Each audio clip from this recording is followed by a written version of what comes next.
Officer Griss was a veteran CHP officer who devoted every day he spent on the job to making the highways of the Solano region safer to travel. He was a veteran motorcycle officer who was respected and beloved by his colleagues. He was a U.S. Marine Corps veteran, serving 4 years with distinction. Officer Griss was devoted to his daughters Katie and Casey and son Cole, coaching their sports teams often. He was loving and devoted husband to Carrie, his wife of 26 years, who is on the floor with us today. Mr. Speaker and colleagues, also on the floor with us today are Highway Patrol Commissioner Warren Stanley and several of Officer Griss's colleagues of whom he served in Solano Division and Golden Gate Division. To his colleagues, Officer Griss was affectionately known as Hollywood. He got the nickname because he could wear a motorcycle helmet all day long and somehow his hair would be perfect when he took it off. His dapper looks and big heart endeared him to everyone who worked at the CHP Solano Division and the public. A colleague said of him, "You have that officer who's just so positive, who always has something to bring you up and cheer you up when you see him." Kirk Anthony Griss enrolled in the CHP Academy in 1999 after his service in the Marines. He started his 19-year CHP career in the Oakland area. He was assigned to the Solano Division 3 years later, serving 16 years there. A fellow motorcycle officer recalled, "Kirk had a love for service."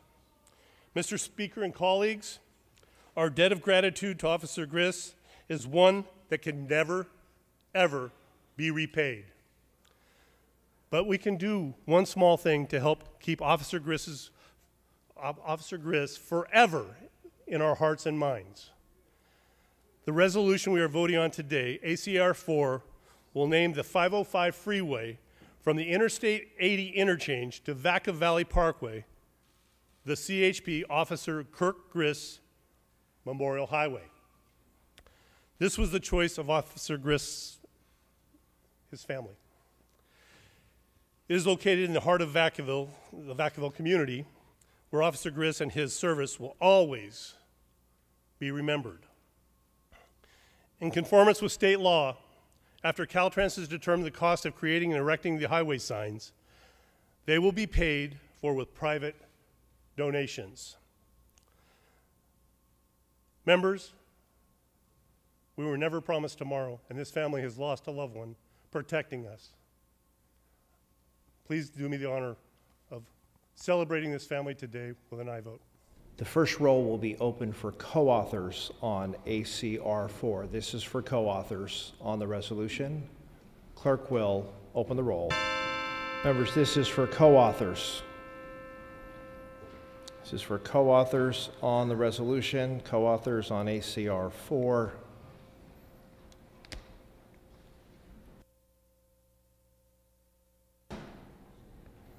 Clerk will close the roll. There are 76 co-authors added to the resolution. Members, this is a fiscal item. We will take a roll call vote on this ACR. Clerk will open the roll. All members vote who desire to vote. All members vote who desire to vote.